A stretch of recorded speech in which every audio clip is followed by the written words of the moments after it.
Our passion didn't start with the mouth. It started with people, with the well-being of the profession. And if you're like me, maybe a little bit of your nerdiness and all things tech too. We all want to love what we do, but the truth is, burnout, people problems, and glass ceilings can keep us from doing what we set out to do. So let's get back to the heart of connection. Welcome to the Dental Handoff. This show is about passing you the knowledge, the habits, the systems, and the strategies to lead your teams, lean on your tech, and listen to your gut while you take care of people and truly the overall health of our communities. Let's stop using the wrong end of the toothbrush, y'all. My name is Dr. Kelly Tanner. Oh, and uniquely, I'm a dental hygienist too. You can consider me a guru in the dental and leadership industry. With over 3 decades of experience, my goal is to take you to the next level by empowering growth, perspective, and confidence. By identifying the gaps, recognizing the plaque, and extracting the truth with the other experts in the field. I'll share their stories, empower you to own yours, and elevate your passion in the process. So have a seat in the chair, put on your bib, and let's get to work. Welcome to the Dental Handoff. I'm Dr. Kelly Tanner, RDH. I'm at SmileCon ADA. Excited to be here. All the energy, you can see all the floor behind us. Everybody's walking around this exhibit hall. And today, my guest, I met last night, but listen, she's got a lot to tell about her story. And she intrigued me last night with some information that she was telling me just about your tongue. So she's got so much to tell us. Thank you so much for being here with us today. I'm excited to be here. I'm very excited. So yeah, tell us about your history, about why dental hygiene. Tell us about your story and how you got to where you are today. So I was actually very fortunate. I've been in the profession for 36 plus years, in the operatory the whole time. My senior year of high school, we had a program that allowed us to go and explore different career opportunities. I knew I wanted to go into the health field. So I worked in a dental office, I worked in a hospital, I worked at a PT center, and I worked in a nursing facility. And we had to go and explore what, education you had to have. And so I decided on dental hygiene. And here I am 36 plus years later, still doing what I do. However, I have transitioned a little bit from what we think as a traditional hygienist, right? Working in a general practice or in a perio setting or those types of things. I've now transitioned into a holistic biologic scenario. And what I've learned in the year of being there is that there has to be a balance between traditional dentistry and biologic or holistic dentistry. The people that come into our office in a holistic biologic office, a lot of them are really sick. They have a lot of different things happening, things that you don't see necessarily in a traditional setting. So it makes you think differently. And one of the things that I think in hygiene that we've sort of lost along the way is our ability to critically think, because we get so caught up in our day, right? I have 5 patients before lunch. I have, everything that I need to do. And we just go through the motion. We just do your medical history, your cancer exam, your probing, your evaluation of all, but we just go through our routine, that we don't stop and smell the roses and say, what's really going on for this patient? Yeah. So my peers who got me into this whole podcast thing last night, they have really encouraged me, because one of my passions is the medical history. I think we don't really do a great job with medical history, right? We have that question, any changes in your medical history today? Right. Oh, no. And then we just dive into what we're doing. Yeah. And then we dive in, and there's so much going on in their mouths that there has to be something in their medical history that's going on. Right. So as I have been working through the certification to become a holistic hygienist, one of the things that you have to do is, you know, present a paper or a PowerPoint or something on what holistic hygiene would look like. And I could have done something, but I was like, you know, the tongue thing really intrigued me. And so it was like, all right, I need to delve in, learn a little bit more. That is one thing. You got to always be a learner. In order to be where I'm at in my profession, at 36 years, I have learned and learned and learned and learned. Otherwise, I would have just been a tooth cleaner. Yeah. And so, anyway, what I was sharing with Kelly last night is that the tongue can tell us a lot of things beyond, how they're sleeping. Do they have a scallop tongue? Do they have a pale tongue? Do they have cracked tongue? Do they have, discoloration on their tongue? What's actually going on? So, in bringing some of the critical thinking back to it, I said, I'm gonna delve into Chinese medicine and tongue diagnosis. And I'm still in the learning process, still trying to figure out all of what it means. But when you look at your tongue, we know when we go to put our information about oral cancer, right? Or that we did our exam on the tongue, we say, no findings or whatever, right? But what I'm learning is that the tongue is connected to many of the organs in that holistic Chinese medicine world. So I was sharing with Kelly last night that the tip of your tongue is an indication that your heart has something going on, or, is there a change in the tip of the tongue? I had a patient just the other day that he has a little spot on his tongue. It's been there for ever and ever. He came in and he had a failed ablation surgery. And so they were trying to figure out what they were going to do for him. And I said, it'll be really interesting to see if once they figure out what's happening with your heart, if that doesn't disappear on the tip of his tongue. What did the tip of his tongue look like?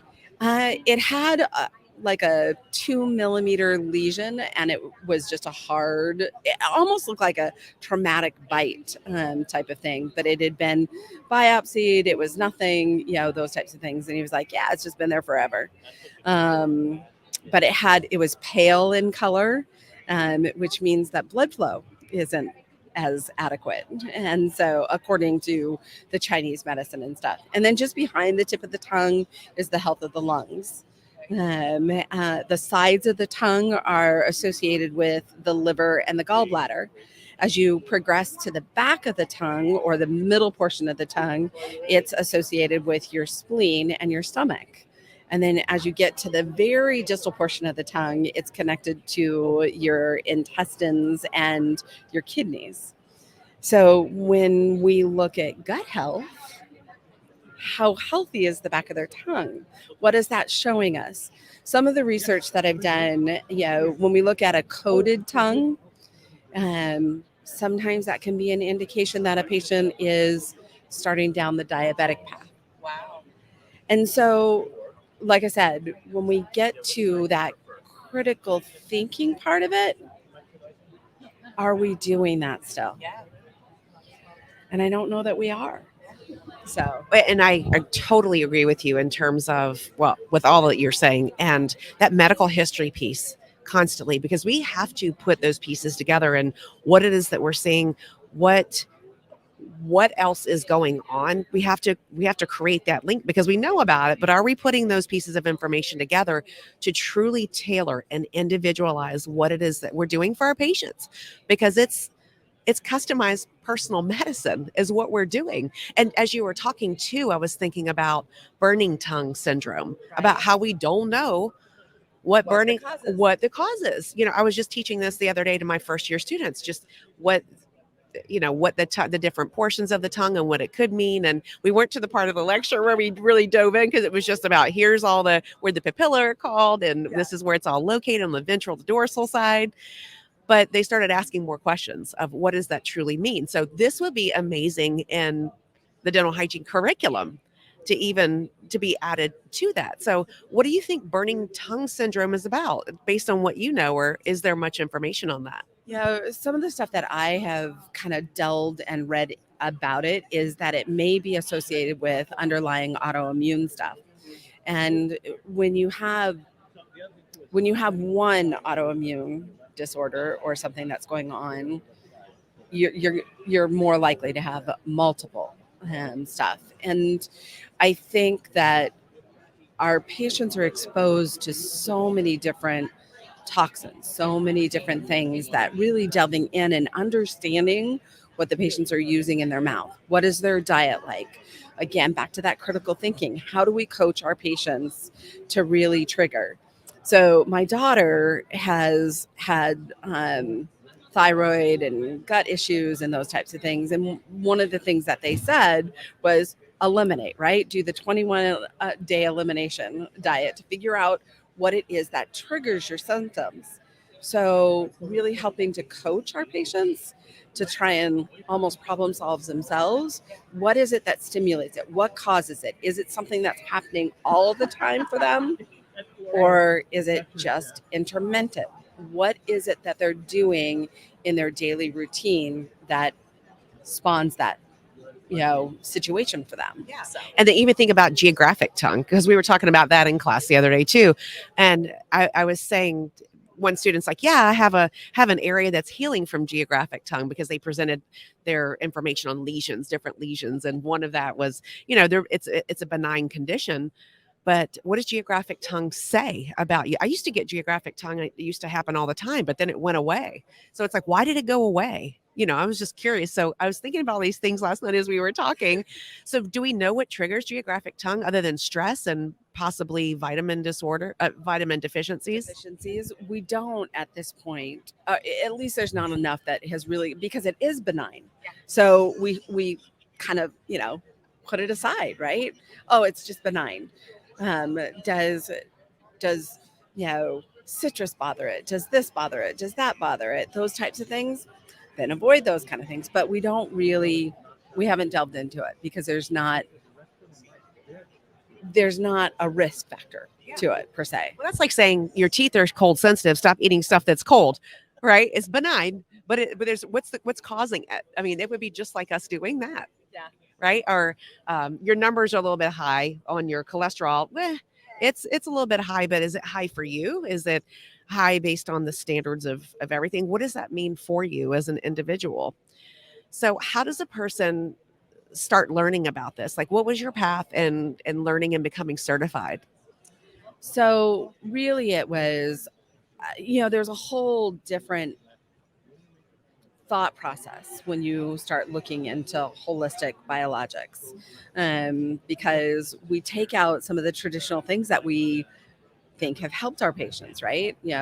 Most holistic patients won't do anything with fluoride in it. And so you have to think, all right, what am I going to offer to them to help them reduce their decay rate and their risk factors?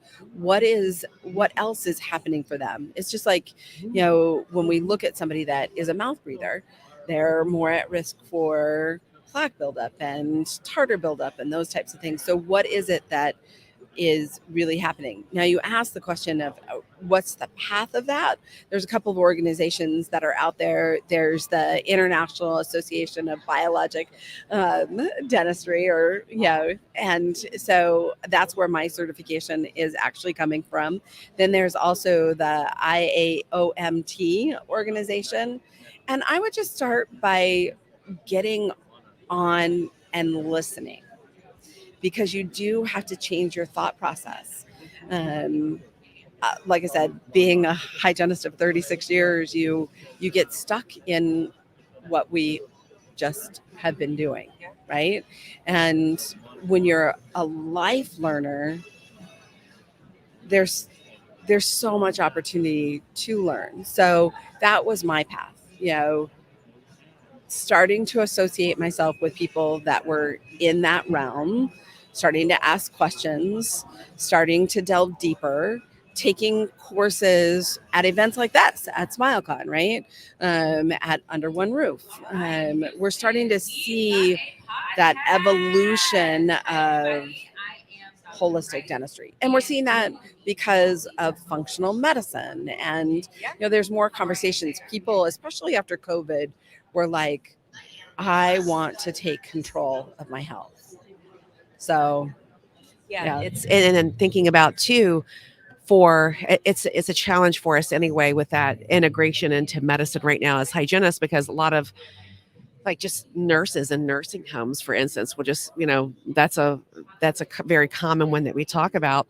Nurses don't have time, and maybe they don't know the indications for referral when a patient has issues, and is oral health care a part of that daily routine for their patients, and how are they helping them meet their oral health objectives. Yes. And so taking that and just marrying it and kind of weaving it all through what it is that what a physician can look for when they would refer to us or another integrative type of dentist, holistic dentist, because I think that that's an underserved opportunity. Well, and I think that because integrative medicine is starting to be more of a conversation, the opportunity for us to have those conversations with our patients has been opened, right? Um, people as they watched how on TV they were being inundated over the COVID risk factors, right? They started to list, oh, if you have diabetes, if you have high blood pressure, if you have this, da, da, da, da, da, the list came down the line, and people were like, well, am I at risk? Do I have active disease? One of the things that we have seen in our practice a little bit, and I don't know if other hygienists have as well, but we've seen an increase of inflammation and disease processes. And was it because they were out of their routines, right? Yeah. People are working from home, so they don't get up, they don't brush their teeth, they don't, nutritionally they're not as active, they're maybe snacking more than they would have if they were in the office. But that is one thing that we have observed, is that there's a little bit more inflammatory issues going on for patients. So certainly as a holistic practice, we're asking more questions. What's happening, what's changing, what are we doing outside of the office? So when you said that, I was just thinking about my own personal routines during COVID, at home, doing that, because I was on a lot of Zoom calls, and, we were masked up, and our routines were completely thrown off. And I mean, even when I had my first child, I was thinking it would be 3:00 and I'm like, I haven't brushed my teeth today. Just something like that. It would seem so natural, because of course of course I normally would, but anything that disrupts your schedule, what does that look like? So when the patient is talking to you about that, are you asking those other questions and critically thinking about other things that should follow that you should ask? Right. Again, like when we said at the beginning, when I said, we asked that 10-second question, any changes in your medical history, we have to understand more of what's going on and what they're doing in their daily care.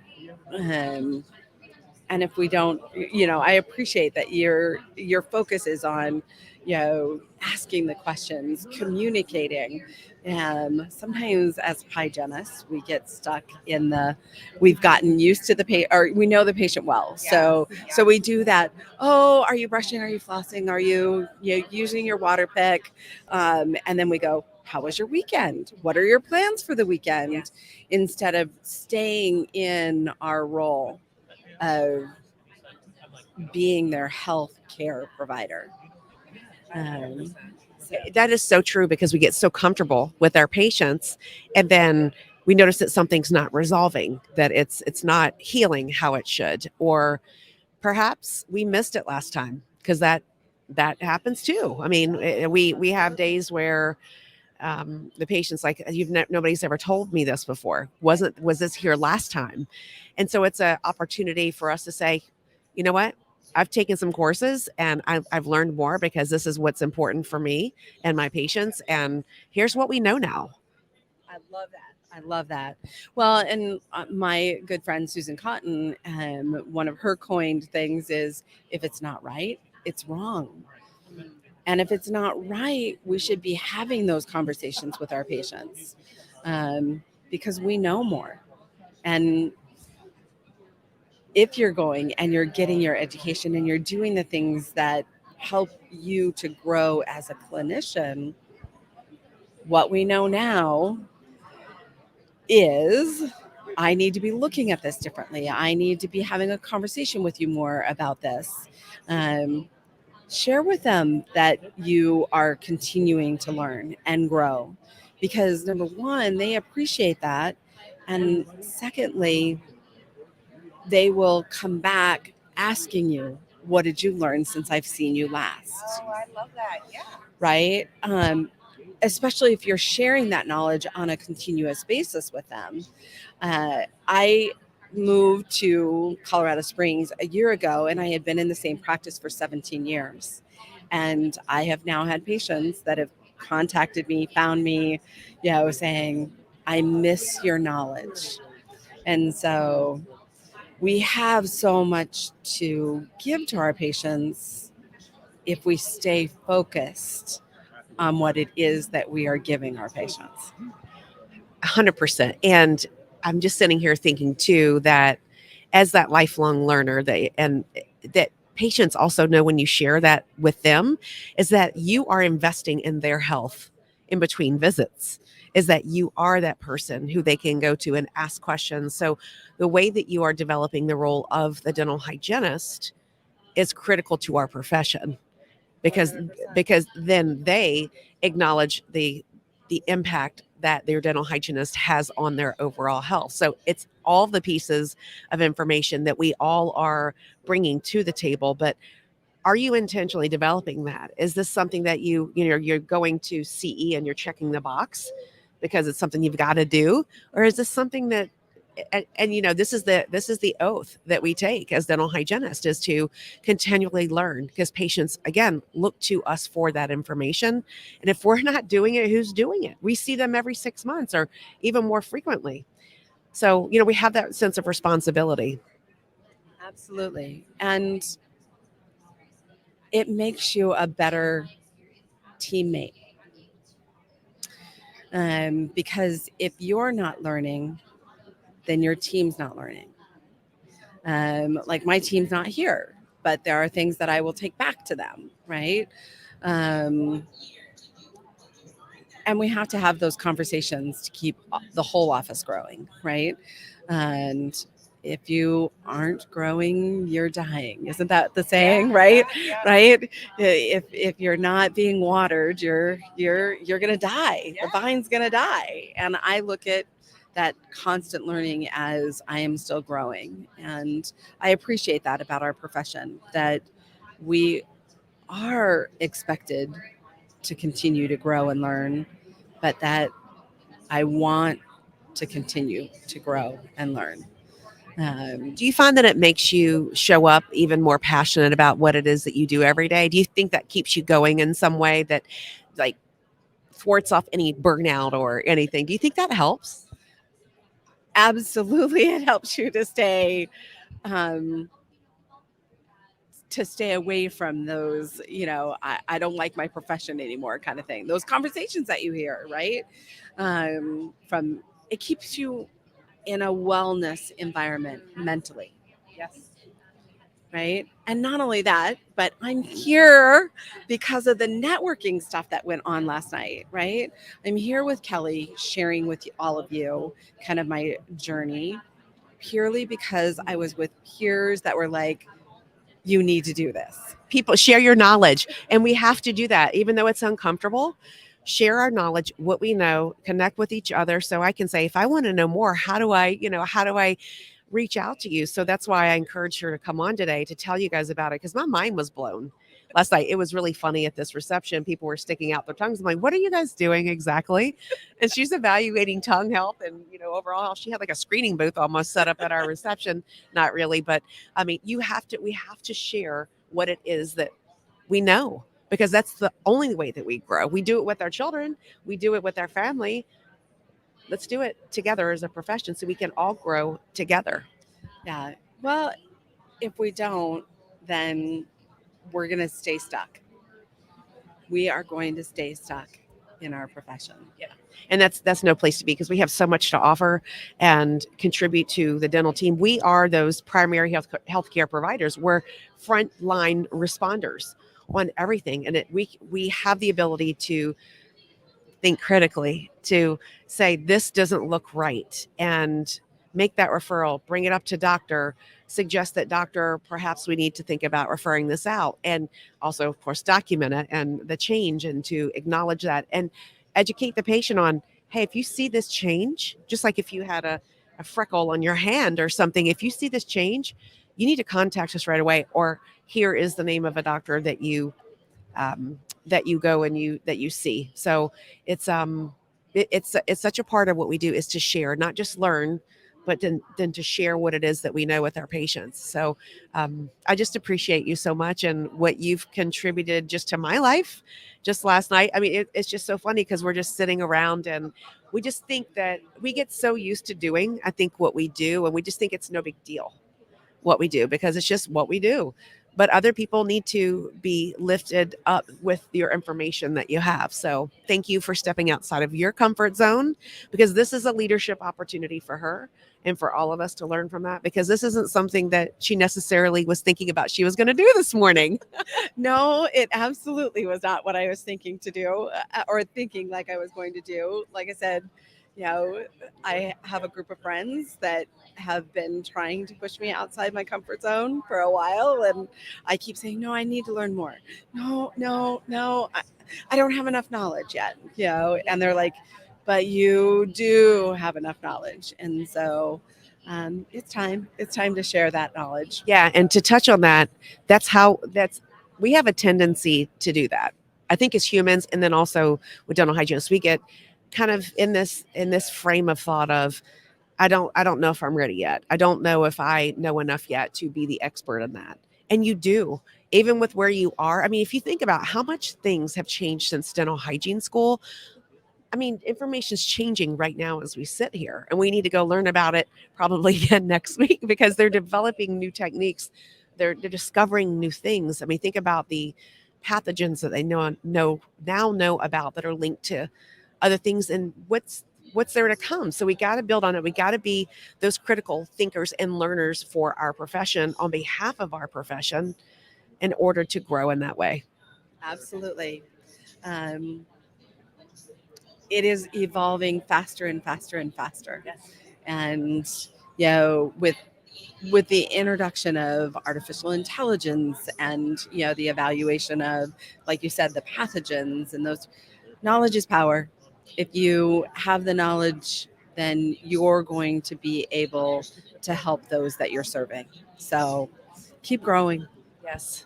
Well, thank you so much for being here with me this morning and sharing the information that you know about. How do people get in touch with you? I'm on Facebook, Lani McBeth. Also, you can just email me at lanimcbeth@gmail.com. Yeah, and we'll put her contact information in the show notes for this episode. Thank you so much for being here today. Thank you. I'm so proud of you. Thank you, Kelly. You're welcome. And for those of you all, our followers, if you wouldn't mind going on to, you know what I'm going to say, going on to Apple and giving us a 5-star rating, because Apple's what matters and informs all the rest of the things. And then like us, subscribe, and share us with your friends, because we're all doing the good things, and we all need to share our growth so we can grow professionally and personally. So be well, and thank you so much.